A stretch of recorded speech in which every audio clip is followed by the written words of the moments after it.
All right, everybody ready? Recording in progress. Good evening and welcome to the special meeting of the Federal Way City Council for November 21st of 2023. Would you all please rise for the Pledge of Allegiance?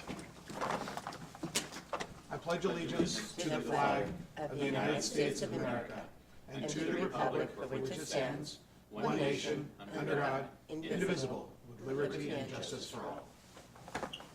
All right, welcome. For this meeting, we'll need to excuse Councilmember Seppa Dawson as she is on a plane and we'll be deboarding that plane, and she'll join us hopefully for the regular full meeting.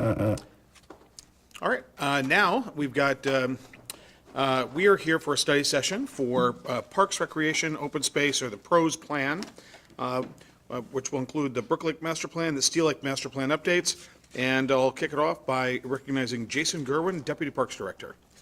Good evening, Mayor Farrell, City Council members. First, I'd like to acknowledge and thank you for starting your special meeting a half hour early. We got 3 big topics, and we'll try to get through them as promptly as we can, but felt that they deserved a little bit of extra time as we talk about them. And so it'll be a joint presentation. It's myself. We also have Wayne Carlson from AHBL and Alex Campbell from AHBL. They're the consultants that are working with us on those 3 plans. And so with that, we will start our presentation.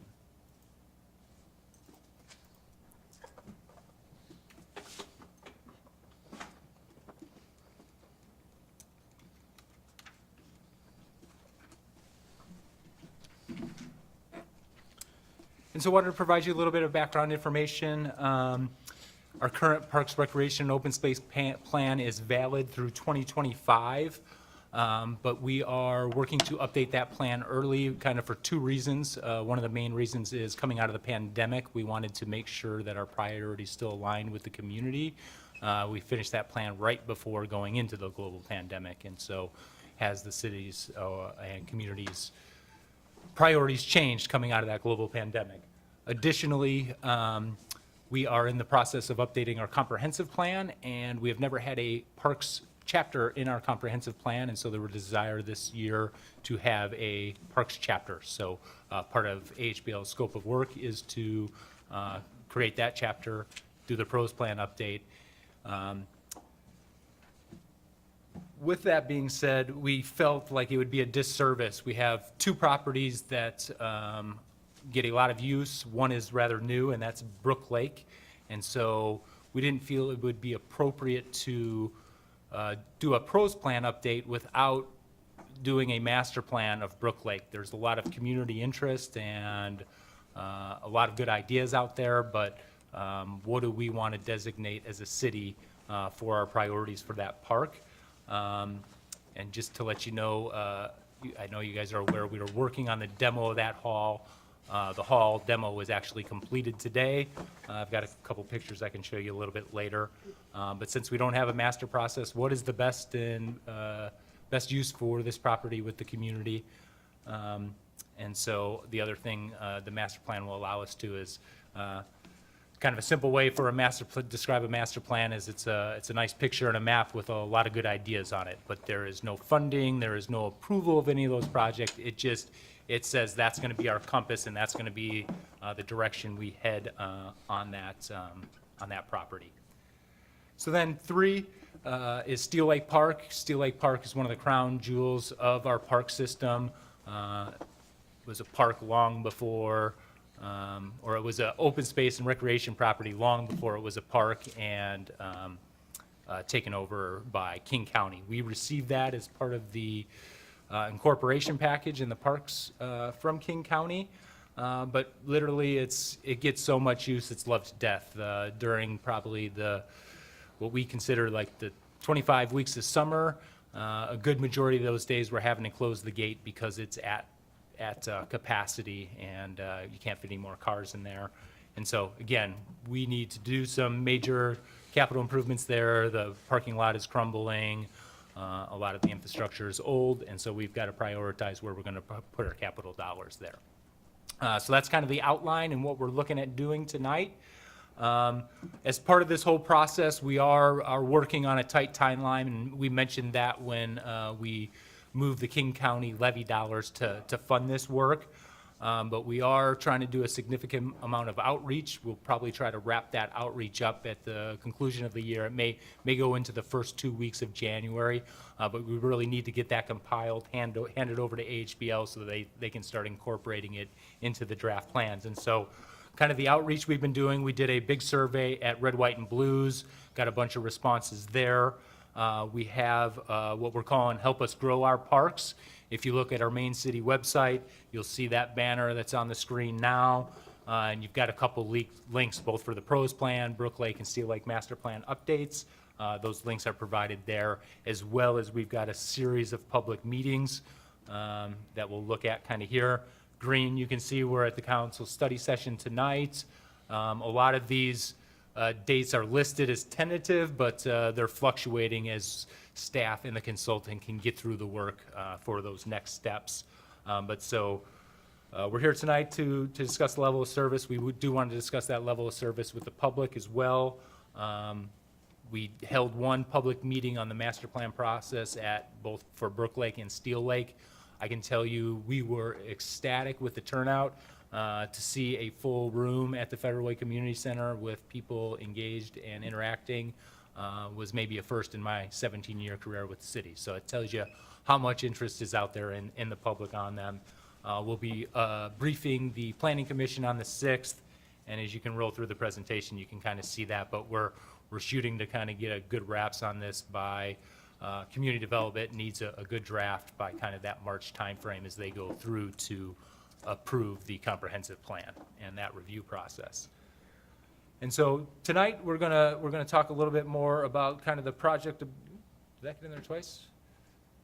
Maybe not. So at this point, I'm gonna turn it over to Wayne and Alex. They're gonna start the conversation tonight on the level of service for our park system.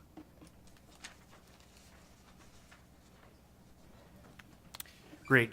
Thank you very much. My name is Wayne Carlson with AHBL. I'm also a Federal Way resident. I was on your Planning Commission for 16 years, so I've been involved with quite a bit, and it's great to see all of you again. I was involved in the 2006, 13, and 19 plans.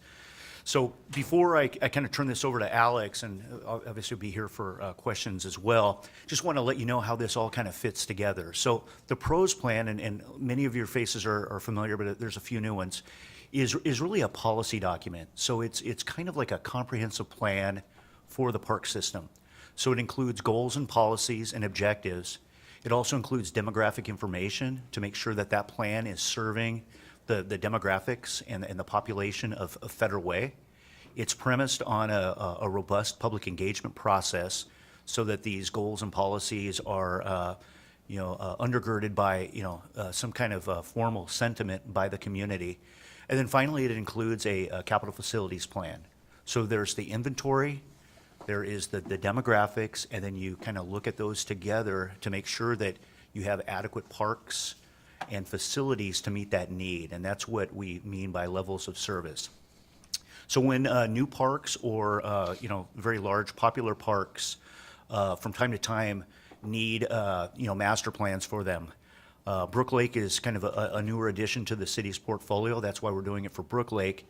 And for Steel Lake, there's been changes up in that area. There's some circulation issues and other things. And so it's kind of time for kind of a fresh look. But what we will be getting out of those master plans is not only something that reflects spatially and programmatically what the community desires, but also will attach to it an opinion of probable cost, so that it can be, part of capital facilities projections, either in the short or long term. So with that, I'll turn it over to Alex.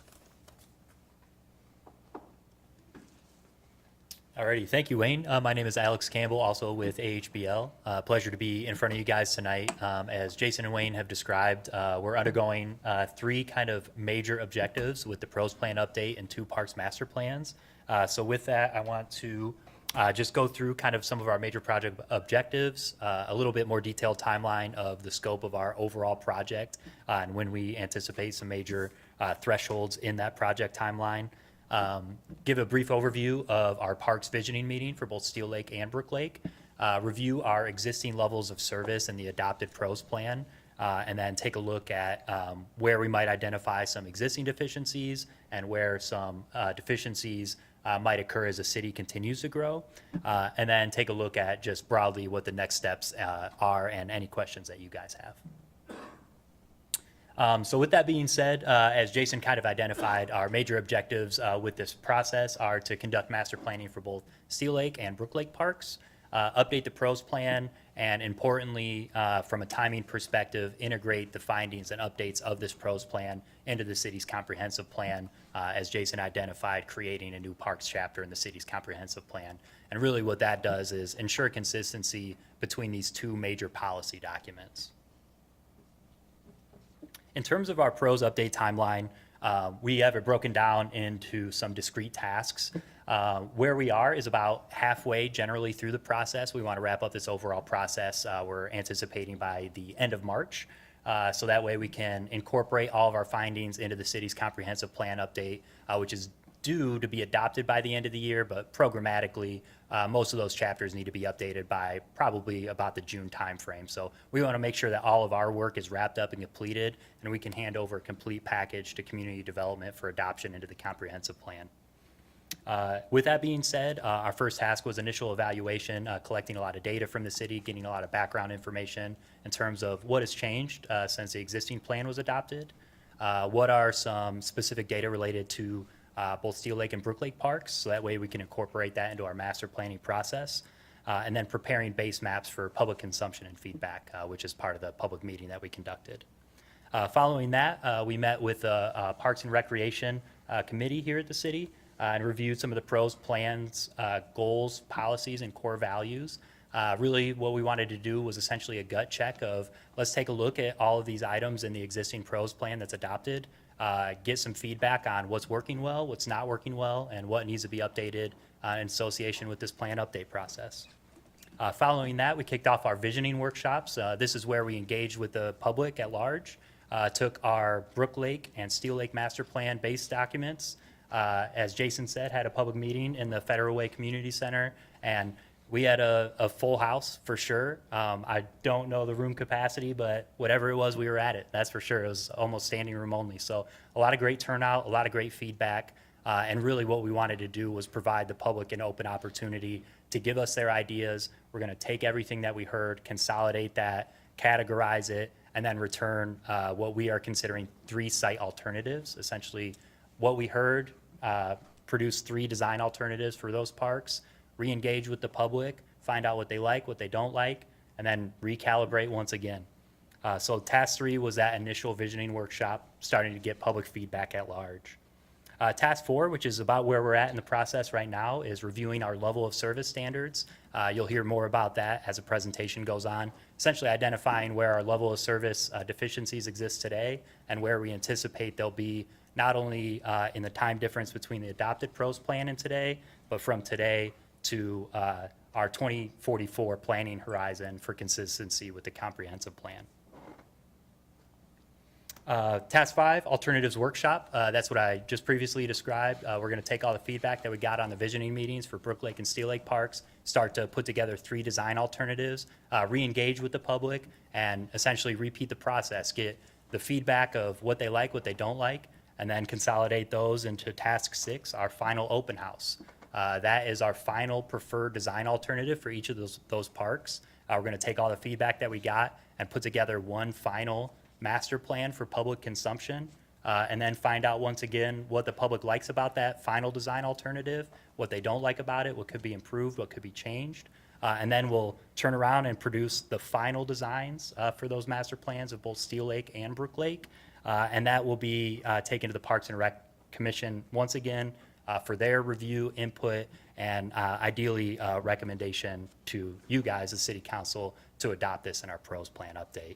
Which brings us back full circle to the end, March 2024 is when we anticipate completing all of this work.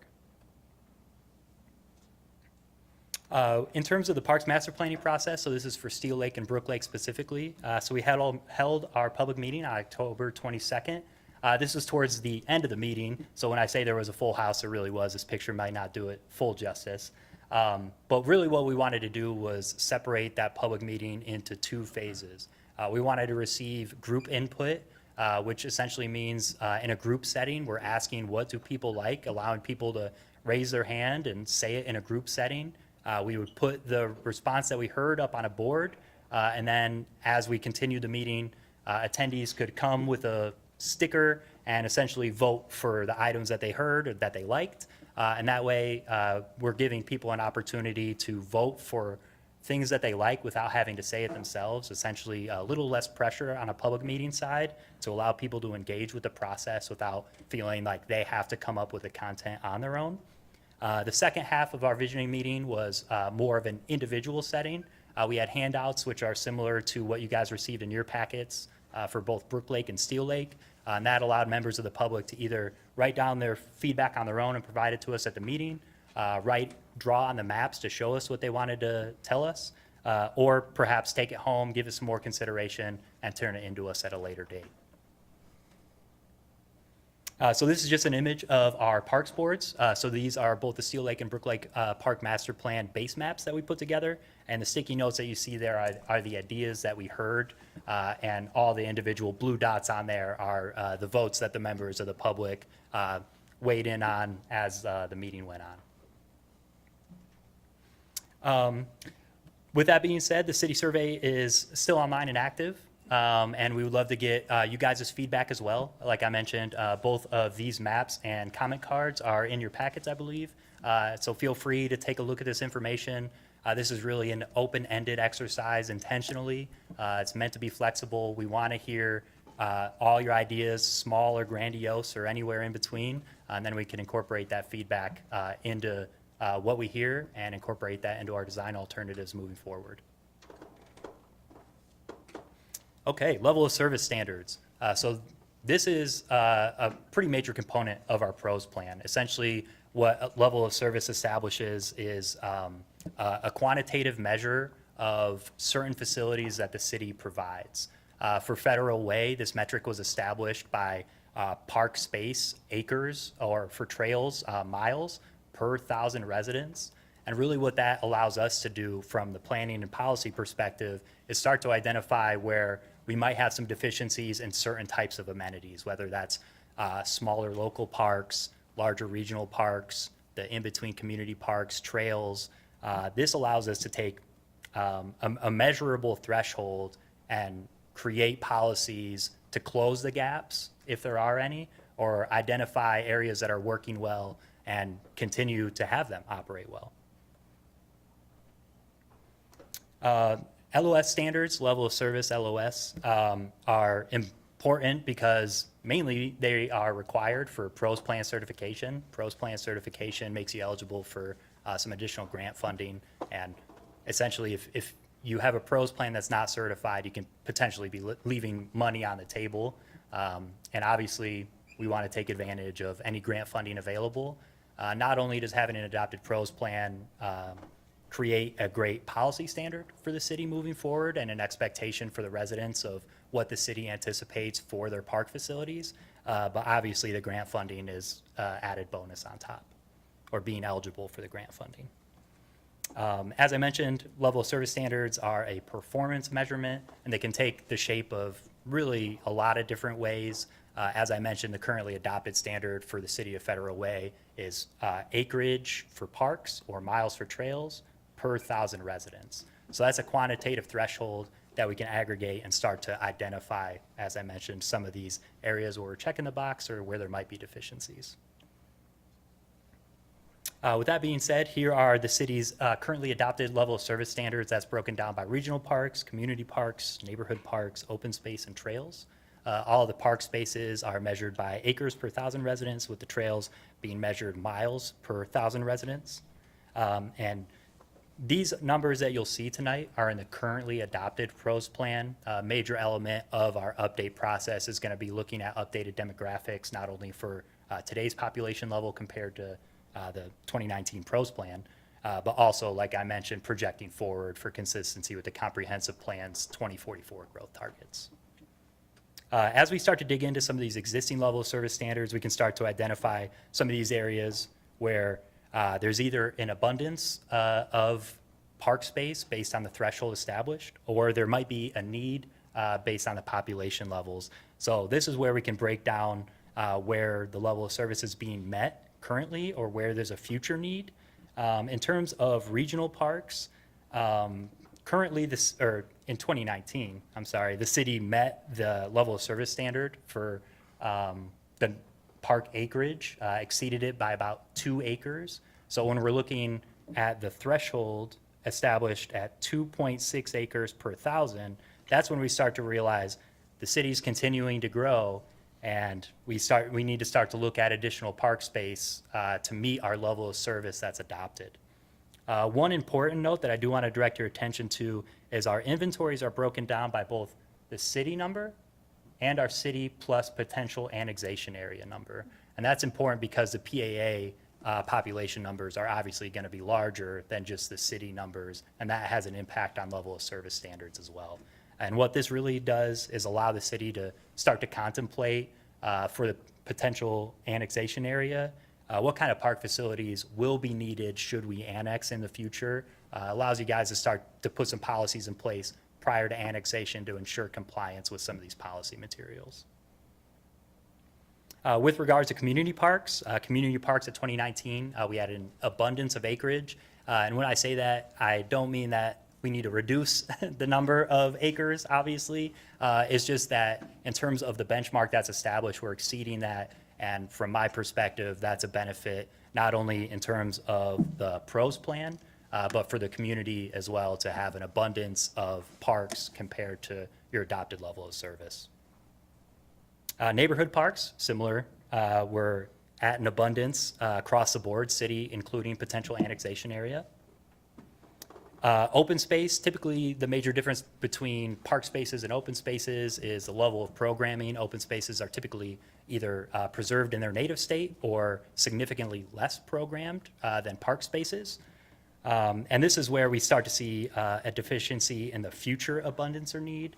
And in the 2019 plan, we looked out to the 2025 horizon.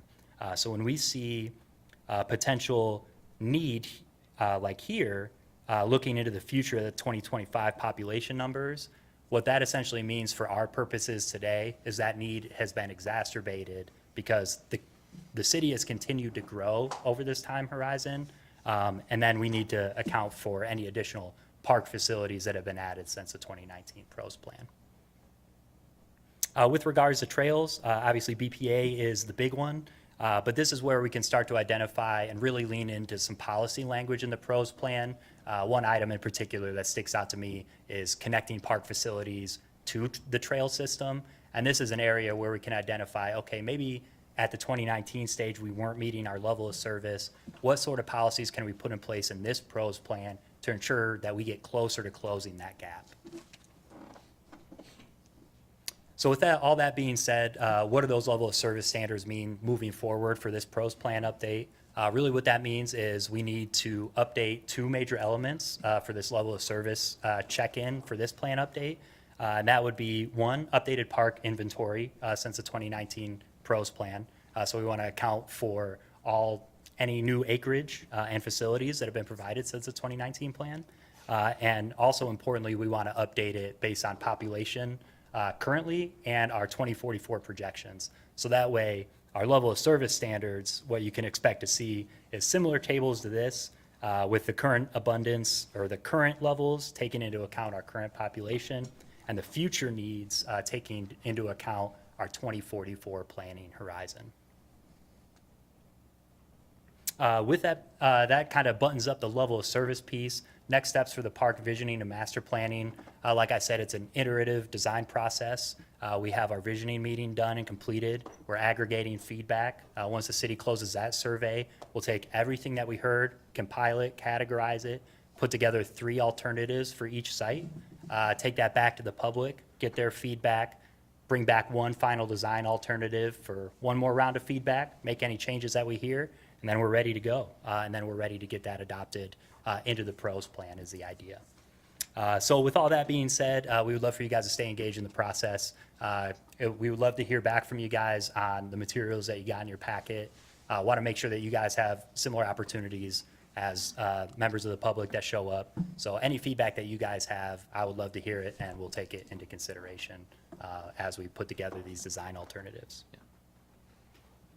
All righty, and that completes it. Just one real quick piece of feedback right now. Yeah. From the very start, for all of the public out there that may be watching on TV, nobody said what PROS plan means. PROS, public, what is it, public parks, recreation, and open space. And so Yeah. I'm talking about PROS plan, but a lot of the people out there probably have no idea what's meant by that. You've heard a lot about it, but anyway, so I think it's important that people Yeah. know that it's park, recreation, and open space plan. Yeah, much appreciated. I think in the industry, we spend enough time looking at these plans and you get bogged down by the acronyms, but that is important. The Park Recreation and Open Space Plan, PROS plan, is the crux of tonight's presentation. Councilor Badovy? Yeah, I just have one question. It seems to me in this master planning, you're taking a very underutilized piece of property and a very overutilized piece of property and trying to figure out how they can be better utilized. Is that correct? Yeah. That's what the master plan is? Yeah, trying to figure out what facilities or improvements are important to the public moving forward. And Okay. in terms of utilization, that can be be active lots of uses things. or passive open But- spaces. But my question really is, we have Celebration Park, we got the BPA Trail, we got, different places. How come, are they already master planned already and we're just not thinking about the whole global system? Or why are we just doing Brook Lake and Steel Lake? I'll let Jason answer that one. Yeah, and so that was strategic, and there, both were for two reasons. So we had acquired Brook Lake in 2014, and there has been a huge amount of community interest. We've been approached to do all sorts of things over there. And we took it on by paying its back taxes, and like I say, there's this interest out there, and we've had the group We Love Our City has essentially transformed the Blueberry Farm Park. And so since we had no idea or no history with Brook Lake Park and it's that community interest, we felt it necessary to look at that one a little bit closer. Steel Lake particularly had a lot of attention on it earlier, as at one time we proposed building the new maintenance shop there, which is not happening anymore. But yet still, that interest in conjunction with the way that park is functioning, the crumbling infrastructure in there, and it being one of our crown jewels, it really, we felt we needed to take a deeper dive on those two parks. You're correct. We have not master planned all 32 parks in our park system. In a perfect world, we would do that. That comes down from probably a lack of funding and staffing, our ability to do that, as well as time frame. And so in the interest of, utilizing and making the best of the public dollars, that's kind of what we decided. Thank you. Councilor McDaniel? Yeah, if you could slide back to the trail section, the little section I had about trails. My question is, knowing that this master plan is only for a few, when you guys have this, was short by 7.42 miles, I love running trails, so I'm curious on this one. Is that the overall city? And then are we trying to find space in these, or are you just letting us know that that's kind of what the goal would be with all the parks, is to have that much trail system? Yeah, with the level of service standards, the intention is that the goal is to meet that standard for that facility specifically. So with trails, the goal, we're looking at this table, and again, this is the 2019 numbers that will be updated in this process. For example, to kind of break it down, when we're looking at the city has an abundant, or a need for 7.42 miles of trails, essentially. Citywide.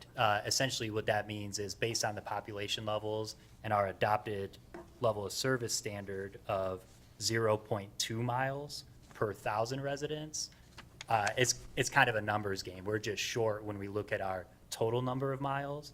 The way that interacts with our visioning process or parks master planning process, trails typically are kind of an independent facility. The BPA trail essentially operates as a linear park to a wide degree. So when we incorporate, for example, walking paths in a Steel Lake master plan, for example, I'm inclined to say that we would not count that as a trail facility, since it's a part of our regional park facility, right? It's an amenity within the park, and we want to be careful not to kind of double dip or double count facilities to inflate essentially what we're showing that the city has. And then just recently, we had two trails, sound like they're being upgraded. One was asphalt, one was actually going to be converted over to gravel. Does it matter what kind of surface, or is it just more it's in the woods, it classifies as a trail? Typically a separate independent facility, kind of independent of construction materials, because I think it's almost location specific for soft surface or paved. But in terms of the pros plan, they would both count as trails if they kind of met the requirements. The construction standard doesn't change, or the quantity. Thank you. All right, Deputy Mayor Honda. Thank you. When you talk about neighborhood parks, do you add the private neighborhood parks into that total? The inventory includes both public and private. And for various facilities, we've also included, not for acreage, but for facilities, things like, say, basketball courts on schools. So within the tables that are existing in there, kind of explain the methodology quite carefully, but yes, they are included. And one of the things, that I wanted to also note with respect to regional parks, the regional parks are satisfied actually through parks that the city enjoys here, but is essentially a state facility, Dash Point. So there are no regional parks that the city is in charge of, but that they certainly have the use and enjoyment of those. Okay, and my second question is bikes and trails. We talked about this today at skateboard, electric bikes, and how fast they can go and how they can be a little bit dangerous to people walking on trails and try and get around safely. Is there any way that as we develop more trails that there could be a lane for e-bikes or other motorized vehicles that, that people could use, like whatever they have? There's a lot of stuff out there, right, that goes pretty fast and that people are using to get around, but they're using the same trails that people are using to walk on. So is there any discussion in the future of having a divider so that there's safety? And so currently, there's not any plan to do that. Our Parks Code does allow for e-bikes in there. That was part of our last code updates. And trail speeds have been an ongoing issue on the BPA trail. We have posted speed limit signs. Speed limit is 20 miles an hour on the trail per our park code. I can tell you that in my 17-year tenure, I have replaced those signs at least 20 times incomplete and in their entirety. And so it's a difficult one because we get complaints, we get concerns about the speeds and the impacts it has on other people that are walking or different modes. And it's an inherent conflict on the trail. And so the other factor is when you start painting roadways or asphalt, you've got to maintain that. And so that's one of the reasons that we haven't done it as well. And so it could absolutely be done. There's no current plan, and we need to figure out how we could keep that program intact in the long term. And so there's validity behind doing it, and there's validity behind not doing it. We as policymakers and management staff just have to make that decision and then move forward. And then my last question is, the bike lanes that are painted on the roads, is that considered part of the trail system? It's not, so there's bike lanes and then there's Sharrow lanes. That's kind of the kind of, I forget what you call them, tridents maybe. And the symbol, and that's for the roads to be shared. But no, that's all a public works program and transportation related versus kind of recreational based. Now, BPA Trail was partially funded with transportation dollars Public Works built it and Parks maintained it. I can tell you that Public Works is working on a additional trail along 16th to the east side of Sacagawea. We're working in conjunction with them on that. The Parks Department has been a stakeholder. Jason Kennedy in the Public Works Department has headed up what's referred to as the South King County Trails Plan. And so we've been working with the consultant there to identify all those potential trails. Based on funding and timing is how they would be built, but just kind of depending on where those locations are, they may be built and Parks takes care of them, they may be built and Public Works take care of them, but we are looking at that regionally and comprehensively, even in the unincorporated portions of King County. And one last question that just came to my mind. The Little League field on Campus Drive, is that, do you consider that in, somewhere in your plan? Can you say that again? Where is it? The Little League, it's on Campus Drive by Okay. Winco. Yes, Do you consider that in the plans, that somewhere? for a trail? No, not for a trail, for as a park or as. Yeah, a- that's considered for the region as a whole, for Federal Okay. Way, yeah, those, right. yep, those aren't counted in the inventory. Okay, thank you. Council President. Thank you. So when you, Jason, so when you talk about level of service for the PAA area by 2044, so that's an area that can be redeveloped quite a bit more than the city of Federal Way, which is basically built out. So what is your, I mean, the only park I know over there is 5 Mile Park. I don't know if there are any neighborhood parks over there, but are you planning on suggesting that we buy property in that? I mean, what is your plan? No, for- what we're putting that in there for is in my tenure with the city, there has been a couple attempts to annex unincorporated areas of King County into the city limits. Those, to date, those efforts have been unsuccessful.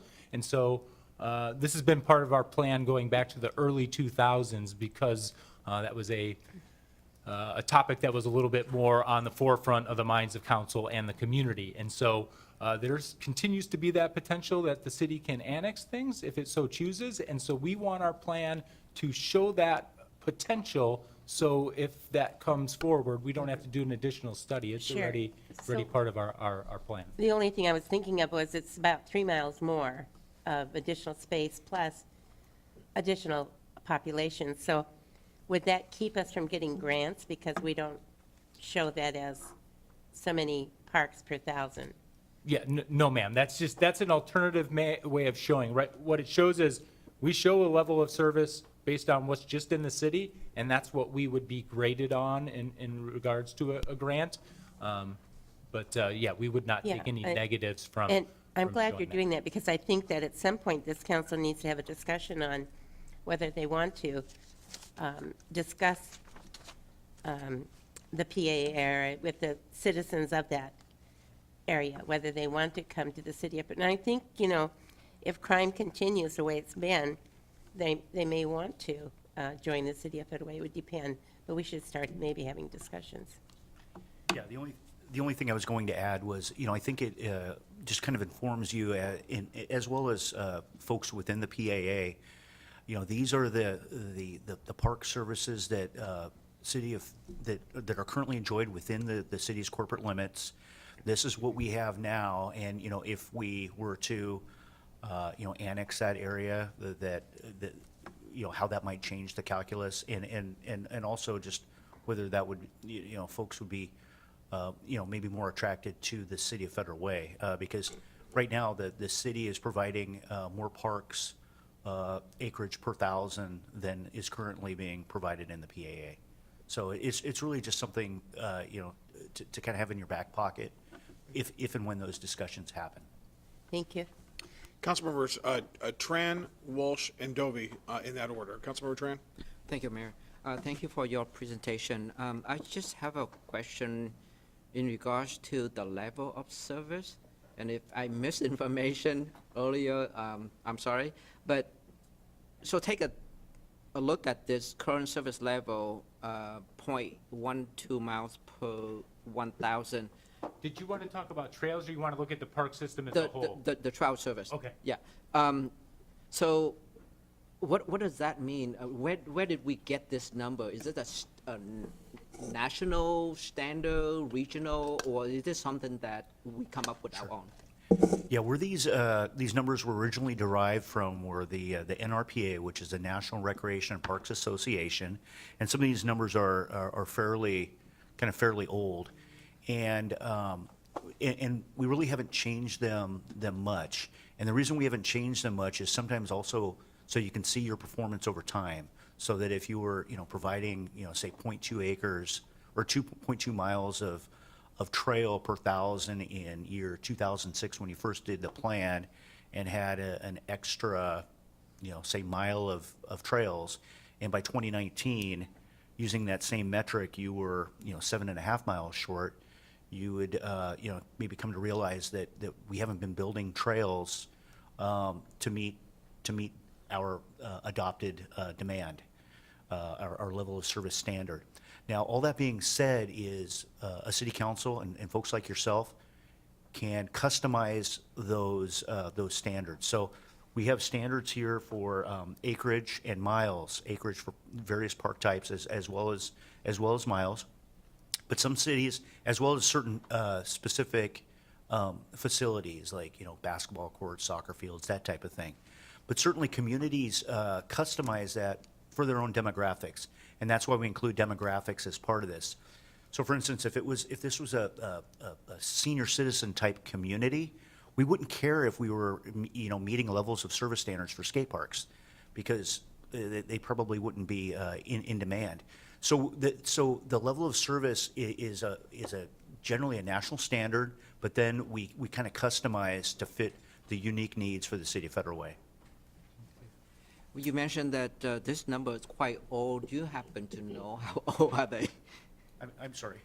You mentioned that the number is quite old. Do you know how old are they? I mean, 10 years, 15, 20 years? Yeah, probably 20, 30 years is when these standards came out, and they've been kind of tested over time. So generally speaking, a lot of communities still kind of go with these same standards. And when I say the standards, I'm talking roughly 10 acres or so of total parkland per thousand. How that's broken up between community, neighborhood, regional, varies from place to place.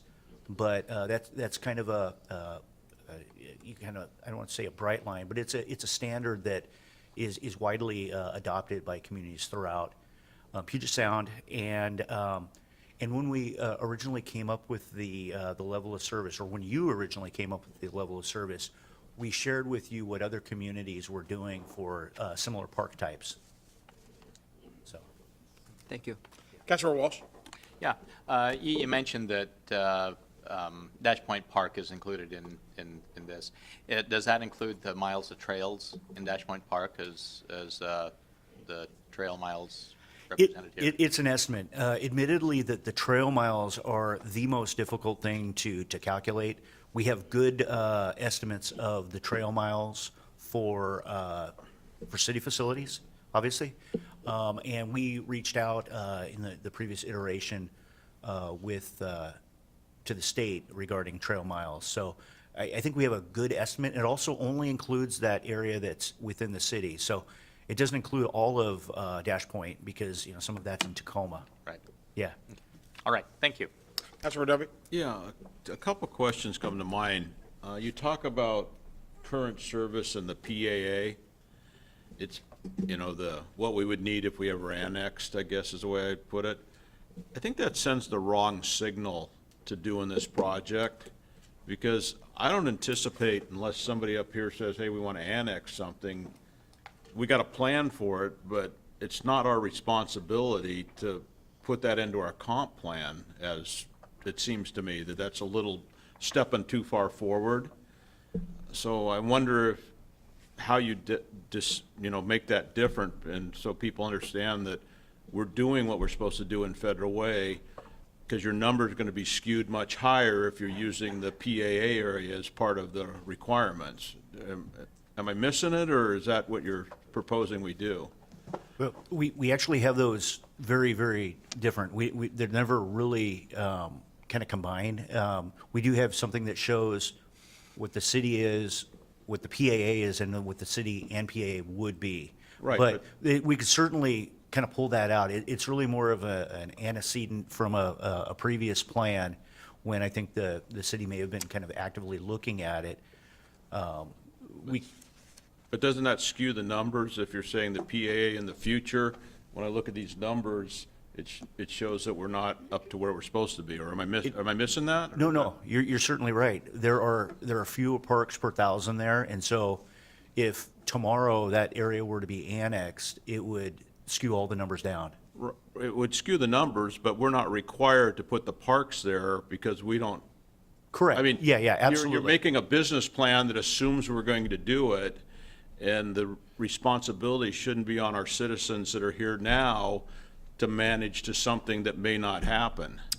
Yeah, absolutely. And none of the projects within the capital facilities part of the plan have anything within the PAA. So all of the investment and everything else is within the city's corporate limits.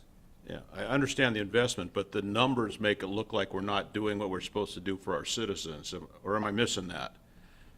Because your numbers show that we'll be lacking based on the bigger population that we don't do anything for. To me, the way I interpret it is it's not showing we're lacking because we don't have that PAA currently. But what it's doing is it's giving us as policymakers and management, it's giving us a wide open view of, hey, if we decide to do this, we decide to annex, this is what we're going to be faced again.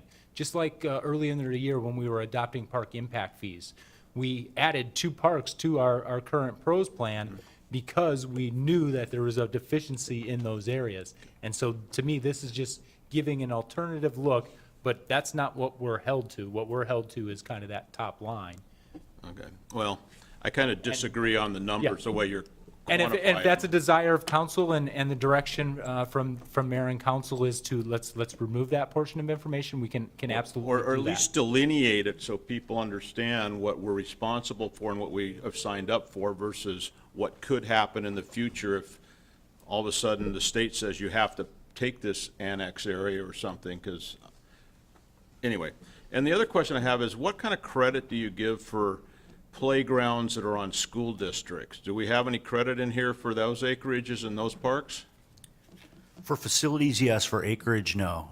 But Yeah. like in my neighborhood, we don't have a park, but we have an elementary school that everybody goes to.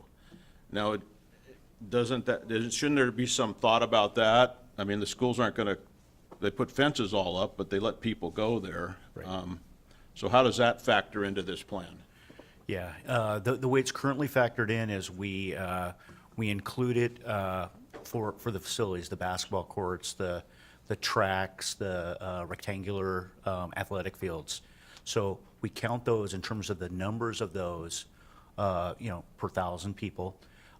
Regarding the acreage, we don't, with the exception of those where there's an interlocal agreement, so. Saxaholi and Sahali, Lakota. Yeah, are and those. factored in. Those are factored in. Those are factored in for but all the acreage as well. elementary schools are not. Correct. Or is Federal Way High School factored in? Or Thomas Jefferson is not part of it. No, sir, just the 3. Or Decatur. Saxaholi and Lakota are 3 that factored in. That's because we have that interlocal agreement for management, and city owns that acreage minus the school portion. And so there's always the park portion and the school portion. Park portion is included, school portion is not, as far Okay. as acreage is. It would seem like that would be some footnote you'd want to have in there, because a lot of people use the fields and the facilities at the high schools and the elementary schools. Yeah, it's in there. We'll make sure it remains. Thank you.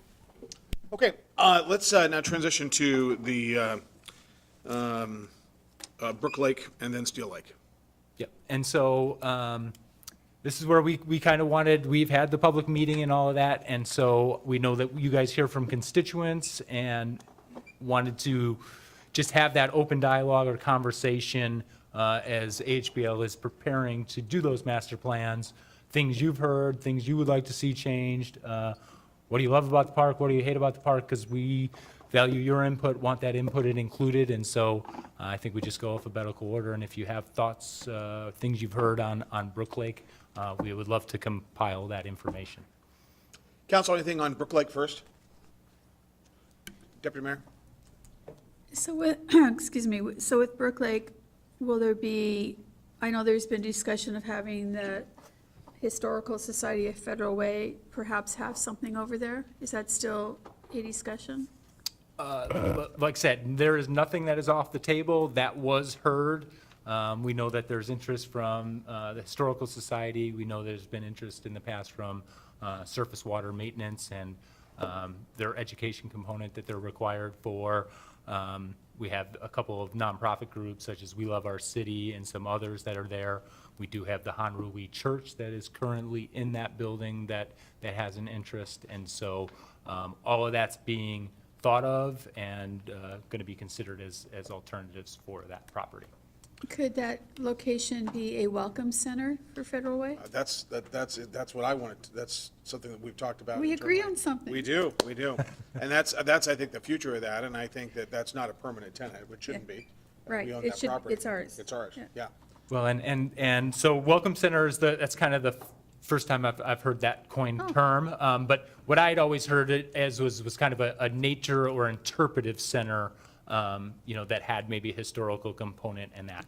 Something that was talked about at the master plan meeting at the community center was, there's a line of thought and some people in the community that think the prime thing for the historic cabin is to relocate that to the 348 site where you have the other two historic cabins and you really have a foundation for a cabins park. That gives you a total blank canvas over at Brook Lake to do what we in the community decide to do there. Another thought is absolutely do not move that cabin because it's been there and we need to get landmark status for that cabin. It was floated around that, couldn't you do a nature of interpretive center that puts a roof over the existing cabin and you have almost like a rotunda and you encapsulate that from the weather and it becomes part of your learning center inside. It's a little bit far out there idea and probably pretty expensive, but kind of a neat concept. There's something else, when it comes to Brook Lake that concerns me a little bit, and, we've got a lake there, and it's been called Brook Lake because that has been there since about 1929 from the historical book that the Historical Society did. But in conversations with Public Works, doesn't really meet Department of Ecology standards, and there's not much that we can do to maintain that. And so I know we've had some beaver damage and created some sloughs in that. I don't know if it's a dam, a dike, or a levee. I've heard it referred to all of those things, and so whatever it is, it's could potentially fail one day, and we don't have the potential to restore that based on, I think it's kind of the current salmon laws and things that have changed in regards to that. But if that dam fails and we don't have a lake, doesn't have its namesake anymore, right? And so, We received $75,000 of funding for the Brook Lake site, did we not? So we received a historical grant. It was $54,000, and we did a matching grant with 104. And so currently, we are working with AHBL because they're doing the master plan. They are also doing a structural and historical assessment of that property. The city council has approved money and allocated money to replace the roof. Part of my slowness, or part of the department's slowness in working on that roof, is their desire in the community to get landmark status on that. If we put a new roof on there and we don't do it just right, that could negate that landmark status moving forward. I've had some conversations with the Landmark and Heritage Board, and they won't give you, if you don't have a pending application, they won't give you a lot of guidance. I got enough where the hall was 3-tab. You have some metal on the main log cabin structure, but we know that it was originally a shake roof.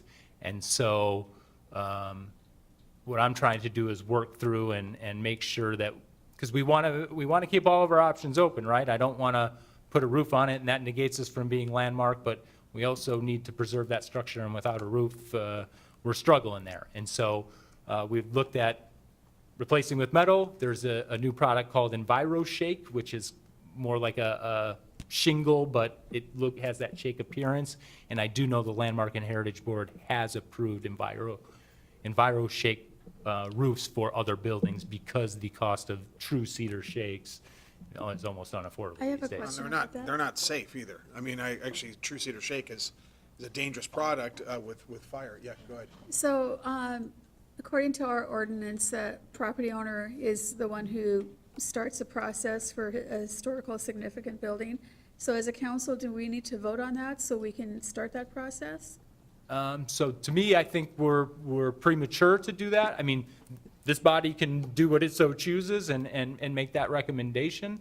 To me, what staff is trying to do is get a full picture. Let's go into this eyes wide open. And so that's why we've got a full structural and, a total assessment on that building. And it's gonna tell us, because we demoed the building, we've got about 6 feet from where that hall separated. Well, we're leaving it that way because we want to see what the results are so that we restore that, we take that last 6 feet off and we get the cabin restored properly to his historical significance. And all of that plays a factor when you are applying for that designation. And so staff is trying to do everything to make sure we don't eliminate that potential, but we haven't also said that's what we're going to go. So we're trying to just keep all our options open is really what it comes down to. All right. Councilmember Dovey and then Councilmember Walsh. Yeah, part of the Brook Lake master plan, are we gonna build in all that land we bought on the other side of the road where the wetlands are and where we just took down the barn and make it more than just Brook Lake, but a whole system through that part of our town? Is that part of the plan? It's not currently part of the scope of work. That's part of the intended master plan is to work down that way. But I think we're still missing key pieces of that and a little far away from that. Is there I thought we've been buying key pieces. I mean, are we We- close to making the continuous connectivity? Yeah, we're pretty close to having all the pieces. We're working with Conservation Future Trust, which council approved, I think, almost 2 years ago, that grant application, to get the last couple missing pieces. But that, to Jason's earlier point, that's a surface water project, and that's a trail project technically. That does tie into Brook Lake, but it's somewhat independent. And I think that swim project informs the Brook Lake project, and likewise, the Brook Lake project in turn informs that decision as well as what that trail ultimately looks like. But I think we're not quite there yet. Okay, the only reason I ask, we're talking about Brook Lake, which is, in my opinion, an underserved small piece of property that, whatever it's gonna be something, but on a bigger scale, it's really the center of the start of that whole system that we've been buying for years for preservation dollars and all that, and it would seem like the connectivity between the two should be done at once instead of Brook Lake and then do that later. I mean, at least plan ahead. It's my suggestion. Well, and I think, let's have Councilmember Walsh, go ahead, Councilmember. Well, it kind of, I had two things, but one of those ties right in with the same thing, is the looks like there's going to be rerouting of the light rail. Is that going to have an impact on how the trails would go? Well, the rerouting of the light rail will literally move to the west about where where the current plant is on 352nd, move to that west, and it's going to join, tentatively, it'll join I-5, just right around that area, just north of 356 by the time it gets on to Pack Highway. And because it's off of Pack Highway, I don't see that you'll have any trail impact. I don't, from everything I've seen. They're not going to go, they have to avoid the Native American burial grounds. But with going down Pack Highway. Yeah. Rather than over adjacent to Right. to I-5, it seems like going down Pack Highway would have more impact on potential trails. Well, I guess it just depends. There'll probably be, it's not going to be that great. It will have to be elevated, and whether it's going to be, there's just not enough real estate on either side to put it on either side. So it'll probably have to go, I think I don't think you're going to have impact maybe during the construction, but in long term. I mean, if it goes down the middle, Yeah. then it wouldn't, but on especially on the east side, it seems like it could have an impact on trails. Right. It looks like EJ is primed to say something Yeah. too. So the contemplated trail for surface water is back in the properties, not along the road. So and I think this is kind of what, another way of saying what the mayor was saying, but the light rail is up against either the east or west side. Those are kind of the two options of the road itself. Neither of the trails is going to be in that close proximity to Pack Highway. It'll be back, a couple hundred yards into the woods. I mean, the idea is you're wandering through the wetlands, not it's a glorified sidewalk down Pack Highway. Okay. So at some point, it will have to cross under the tracks, but that'll be separated. Okay. Go ahead. No, go ahead with. No, go ahead, go ahead. Because I was going to change the subject a little Please bit. do. So if we're still on this one. Go ahead. Okay. The other thing is, I've mentioned to John before, and I don't know whether I mentioned to you, Jason, but I would appreciate sometime a tour of the Brook Lake building. And to take, because I've never seen, here we do a lot of discussing of it, and I'd like to see what it looks like inside and just what's there. Yeah, So absolutely. if And we can schedule that sometime in the next few weeks. I will reach out to Amy, and I will coordinate with Amy to conduct that tour with you guys. We took Parks Commission on a tour of it earlier this year, and they were enthralled when you see some of the original fixtures that's in the sanctuary now that they use for the church. It's just, it's pretty awesome. And to think that painting came out of a wall and was saved it's pretty cool. It gives me Could you goosebumps open when I that up think to about it. all council? Yeah, Could we'll you do open that. it up to all council? Yes, I was going to have Amy schedule it. That way, we can get the notice out from the clerk and all that. But yeah, no, we'll coordinate and make it a day where whoever wants to come can come and we can show you what we got there. All right. What I was going to say is I think that actually, Councilmember McDaniel, go ahead. Oh, my question is more based on seeing the master plan, like the picture. I know some of these people have seen some of the property. I'd like to see what actual property is part of the puzzle for this big one. Because like I said, I run trails all the time, and I mean, if we have a trail on Fedge Way, it gives me some place to go other than Weyerhaeuser and Tiger Mountain. So I'd like to see what the long-term game plan was for that sometime. So is the master plan going to have like an overview of what pieces of property are going to be utilized for these trail systems and these park systems? Yeah, and so the property you'll see from what we're talking about, the Brook Lake Master Plan, is kind of everything north of 356, not going into the High Lobos, and that's where it's really blended and we call it Brook Lake because we know the parcels really well, but the community may call it West High Lobos and those sorts of things. And so we can absolutely share with you what those parcels are. They are in the existing pros plan, and so it just occurred to me, Councilmember McDaniel, that I may have never gotten you a copy of our existing pros plan, so I will leave one on your council desk, and you'll be able to get any there. But if you got further questions from what you're seeing there, I'd be happy to review that for you, take some cut and snips from like the King County parcel viewer. We got a good handle on it. But since you guys have brought up parcels, there's one key parcel that I think is huge for Brook Lake and Brook Lake proper. And it's 1 acre that South King Fire and Rescue owns right at the front. As you're kind of pulling into the Blueberry Farm property or that side, you'll notice there's a large Doug fir tree right there adjacent to the road. And that 1 acre is not owned by us. It's maintained by us and kind of taken care of, but it's kind of just parking area right now. But to me, if that were to get sold off to somebody that wanted to develop it or do something, it really infringes on that contiguousness and that property. And I know if I was a smart man, I would have got the answer for this before this meeting. But I know we applied for a grant to get funding to get that, but I don't know the current status on that. And I will work to get that information for you guys and give you an update on that piece there. So.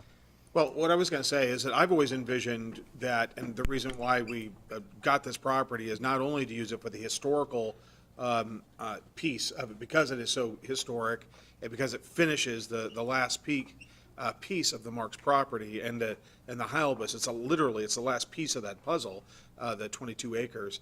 But the restaurant, the historical significance of that building. So I think there's a historical piece, plus its proximity to the wooded area, to the boardwalk. I've always envisioned a dual use of environmental and historic, and that's something I don't see us moving forward without likely both of those being involved. Yeah, we've heard environmental education also repeatedly from the public. Yeah, there's a really, there's such a great, thank you, Wayne. There's such a great story about that building and its multiple uses. In fact, the Historical Society just did the roadhouses, and it is a great story about how we got that picture we had to cut it out of the wall the day after we got it. It had been hidden for literally decades, and it was in the main sanctuary area. That this location, obviously, and this lake, I think, has historical significance. My understanding is the original pump from when it first was used is at the bottom of that lake, and also that it was the first community center, it was the first library, it was the Carriage Inn or the Wheelhouse, the Carriage Inn restaurant. It was a lot of different things. So speakeasy. It was. I think this building has incredible historical significance, and that, for me, is something that I think that as a council and as a community, we need to celebrate. So, any other suggestions? And immediately following this meeting, I'm gonna get together with John and Brian and Jason and talk about that. All right, let's move on to Steel Lake. Okay, same thing, Steel Lake, we know we've had it for a long time. Steel Lake not only encompasses the beach side, but it is also the annex side and the existing Steel Lake maintenance shop. That is all one parcel as part of the shop and purchasing properties to the north of the existing shop. We've got it as on our to-do list we do need to petition the National Park Service because we would like to.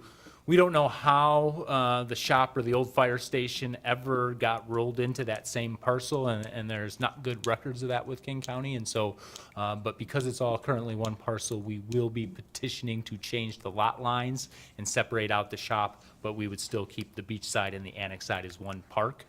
It's amazing how many people in the community do, in their minds, picture those as two separate parks. Even though they're named Steel Lake Park and the Annex, but they are all one parcel. And so, couple of just kind of the background things on Steel Lake Park that are an issue, as you know. Like I say, it fills up every summer. Essentially, all of our asphalt roadway and parking lot is pretty much in shambles. It's all alligatored to a point that it couldn't even be rehabbed. It would need to have new base and completely redone. And so part of that, I think, we need to be thinking strategically and the way that park functions. And do we keep the existing layout and kind of have that U in and out? Or is it time to separate the ingress and egress and maybe have two separate parking lots that come in and out? So that, like I say, that's something we should be considering with this master plan. Yes, sir. Jason, have we ever, and I don't know, EJ, if your folks and you and your folks have looked at this, isn't there some sort of sealant that instead of digging all that up, that you could seal and then lay over as opposed to digging all that up? Or And EJ's the expert, I'll defer to him. So this parking lot's long past that being viable. I mean, this is at the point where it's which parking lot? There's two, the big one and then the one by the boat launch. both of them. So the one by the boat launch, down by the boat launch proper, kind of where it tees off from the main lot, is actually Washington State property, and as is the boat launch itself. So we would need to work out something with them to either repave that if that's a city project, or more than likely ask them to financially contribute to that project as part of our redoing that parking lot. But both of these would be remove and repave at this point. What's that? So we don't own that property down there? That's not ours? The boat launch is owned by the state. That's correct. So that parking lot is owned by the state? Yeah, I don't know exactly where the demarc line is, but the lower part of that is part of the boat launch for the state. I don't know if you know the exact location. I don't know the actual demarc, but I do know, I don't know if I can go find it in my office right now, but I have seen the document. We do have, there's an agreement. I don't know if it's an MOU or if it's interlocal, what the specific agreement is, but we maintain that parking lot, and that was agreed to with the state, I think, back in 94 or 97, somewhere in that range. So if we wanted to change the boat launch in any way, which I don't know that we do, it would not be up to us, it would be up to the state. you know, So, yeah, this is similar to like Pack Highway, so where it's, the city has maintenance responsibilities, but it's a state-owned facility. So it's very much the same as that. So, I mean, the city absolutely can initiate work, but the state needs to concur with it. And then we would, as a state-owned facility, we would ask for either partnering or them paying at least a portion of that work. The first iteration of Town Square Park, we put a sealant over that old parking lot. You recall that? Is that a product that would be available to us, that it, instead of it being the cost of digging up that entire parking lot would be prohibitive? So yes, that is a product that's available to us. That was done in the park because it was only personal loading, not vehicles. So that type of a product's not going to stand up to cars driving on it. So and we can certainly investigate. There's some other options out there as well, rehabbing and what rehabbing would look like. Yeah. Well, I think that you should probably, I mean, I need to see what the cost of redoing that entire parking lot is. I suspect it's prohibitive, so we should look at alternatives. Because I don't, you know, we're not going to want to spend millions of dollars, you know, on that particular, you know, at least at this stage. But anyway, go on. well, and here's where my jealousy comes have a into question. play with the overlay program is, we don't have a good program in the Parks Department, but we got asphalt and we got concrete, but we don't have an overlay program that we do with our roads. And that all has lifespan, and most of the parks we did inherit from King County. And so that's how old the infrastructure is. And so it's all going to be coming up to haunt us here soon. And so at some point, it would be nice to get kind of a replacement reserve program for just the asphalt and concrete in our parks, because we don't have it currently. Deputy Mayor? Thank you. So my vision for Still Lake is to start over again, redevelop the whole park, because there's a lot of park property that isn't being utilized. You know, there's, you have the parking lot, and then you have the green space between the parking lot and the road that goes out. That could be, that could be an inclusive park. You know, it could be with toys. Are you speaking kind of where Site 5 is, or are you talking 312th, or are you talking 28th? 312. Okay, because really, it's just it's a demarcation of a row of cedar trees. Right. Is the only buffer between that and the road. And to me, you know, my predecessor and myself have taken great pride in those, because that really creates a buffer. And Right.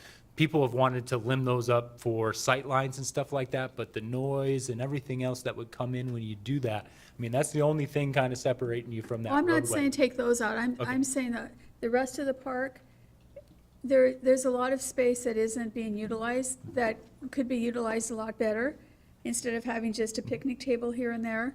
And because it's such a heavily used park, I think that we just need to go to the drawing board and start looking at all the acreage there and what we could do with it all. Yeah, no, and I'm totally open to that. The one thing that I will mention is, and if you don't, I'll try to bring some pictures to be able to show you of what that overhead park looks like in the winter. And those grass spaces and just those lone picnic tables, we have 5 rentable or reservable picnic sites there. One is covered, that's the one closest to the beach.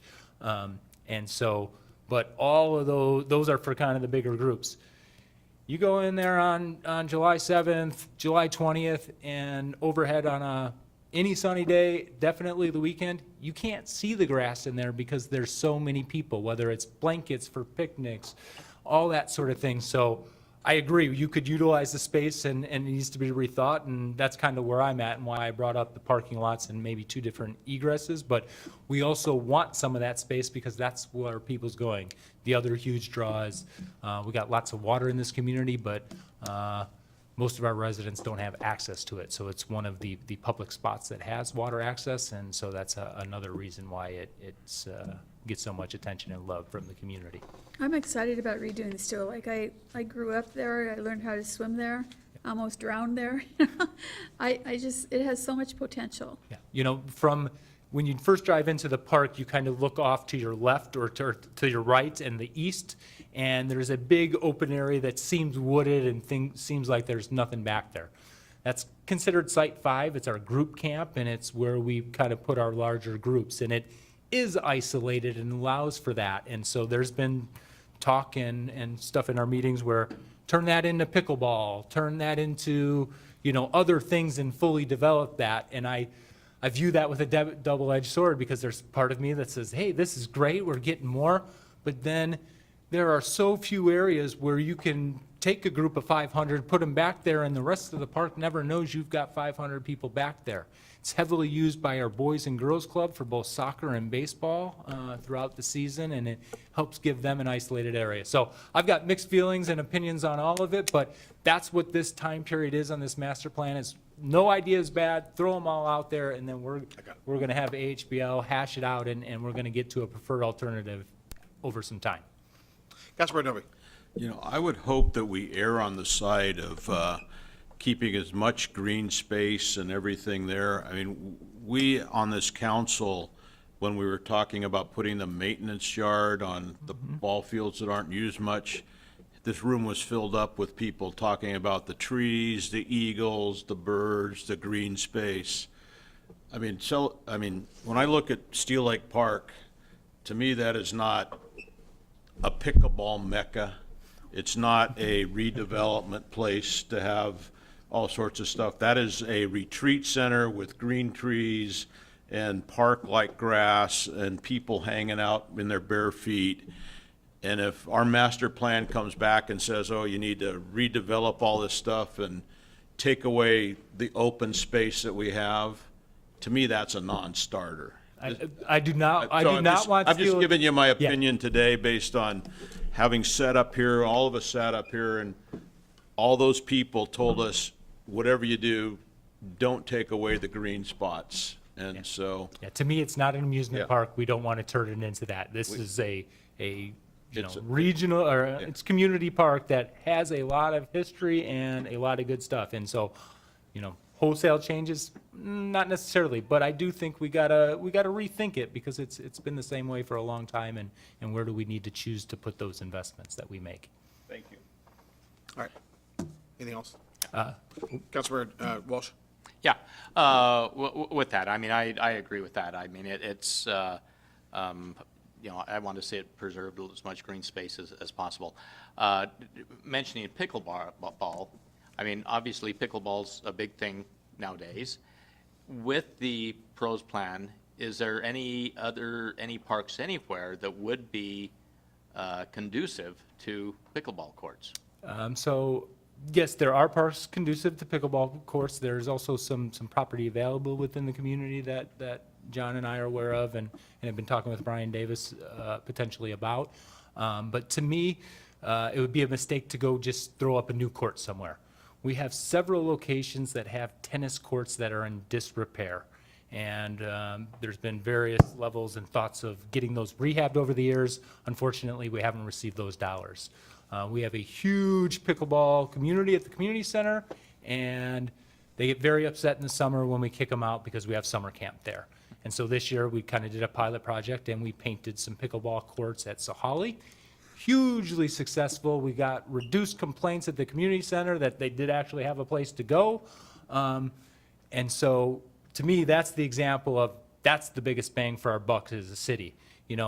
Sacagawea has been damaged since the Nisqually earthquake and has a big crack in it. And so really you need to redo that from the ground up, asphalt, fencing, everything.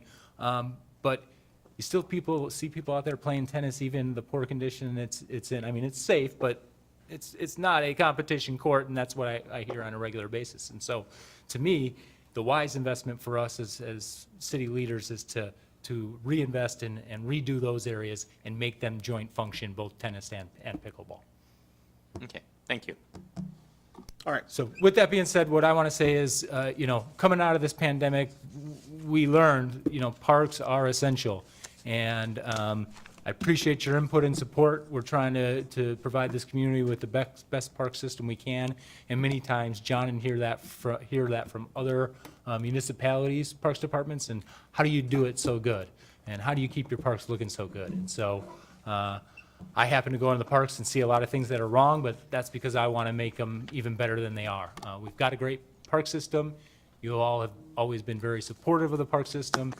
We appreciate that support, and we hope that support continues. And so with that, any feedback you have as these planning processes go on, please reach out to me or John, and we will make sure that is included.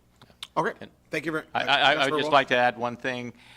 Big vote of appreciation to the Parks and Rec Department. I mean, you guys do a tremendous job. I think I speak for all of us on the dais, that your work is greatly appreciated, and I think it's greatly appreciated by the community. Do a fantastic job. Thank you. Thank you. All right, thank you. We'll be in recess until the normal meeting starts, the regular meeting starts at 6:30. We're adjourned.